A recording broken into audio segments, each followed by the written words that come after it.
Well, I do not think it's new what is happening to every Nigerian.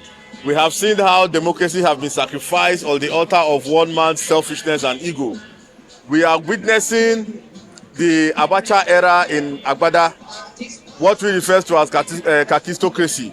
We are witnessing a situation where one man, because of his fears, because he knows that he cannot face Nigeria, is trying to use an institution like INEC to destroy every opposition so that he alone can be on the ballot. We are witnessing a situation whereby democracy has been, they are trying to sacrifice democracy on the altar of somebody's personal ambition, selfishness and ego. And then Nigerians will not sit idly by and watch that happen. Nigerians are going to defend this democracy, the hard-earned democracy we fought for. We are going to defend it within the ambit of the law. That is what is happening. Well, according to what INEC released yesterday, they said they were relying on some Court of Appeal ruling. And then if you look at that ruling, you would understand that first of all, the Supreme Court has made it clear that internal affairs of a party is not justiciable. That is one. So where do they get all these frivolous court judgments they are using to derail and stampede the progress of opposition parties in Nigeria?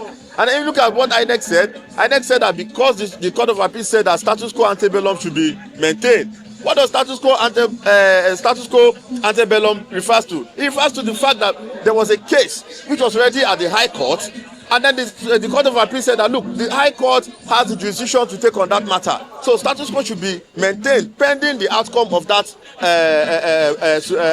Federal High Court sitting proceedings. And then what is the status quo? It means that David Mark-led National Working Committee is the status quo.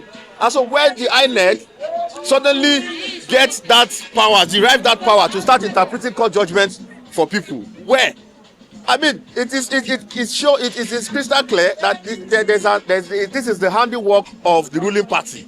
It is very clear, and so we are urging the INEC chairman to please recuse himself from this issue. He should step aside so that he will not allow everyday politicians to stain his ardent reputation. If he knows he is not party to this, let him just recuse himself and step aside.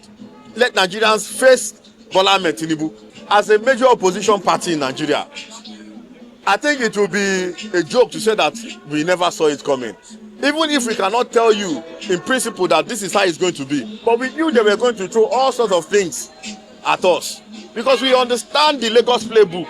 We have seen it happen over time in Lagos. We have seen it happen in the PDP. We have seen it happen in the Labour Party. So we were always expecting that they were going to throw everything at us. And so this is part of the everything they were going to throw at us. But I can assure you, it is already failed on arrival.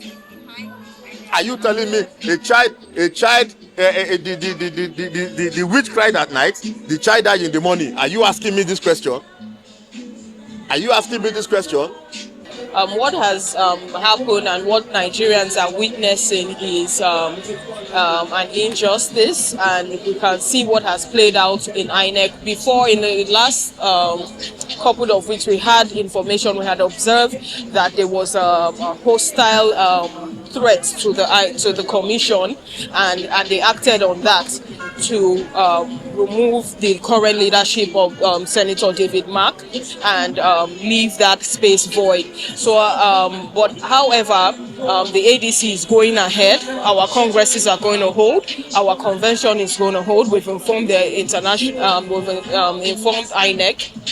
And we've told them we're organizing our conferences, and they've acknowledged our letters, and that's what's most important, that we do a credible and transparent Congress regardless of these distractions happening at the moment. INEC was in our last NEC meeting, and this was held, I think, a week back.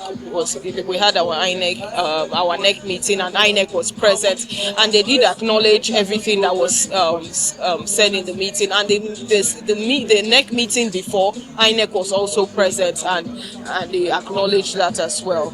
No, there's absolutely no. The former chairman, in the person of Chief Rafunwonsu, he's still with the party. He still comes around. He's still in meetings that borders around the party. He's on the board of trustees and all of that. So there's been no issue about that. What had happened before? Matthew had signed. There are documents where he had signed off for the new leadership to come on board. They had signed off, and there was an agreement across board. So that's what you gave the leadership of Senator David Mark the courage to go forth, and that's what we had done to come in as the leadership. But right now we can see what is at play. This kind of scenario had played out in the Labour Party, and it's evident that that's what is playing out at this point in time, and it's going to be resisted at at a very strong level. Of course, it's played out in in the Labour Party and other parties, even in the PDP. We've seen external interference, and that's what we're saying. No, political parties should be left to run on its internal democracy and free and fair, and every external threat will be resisted.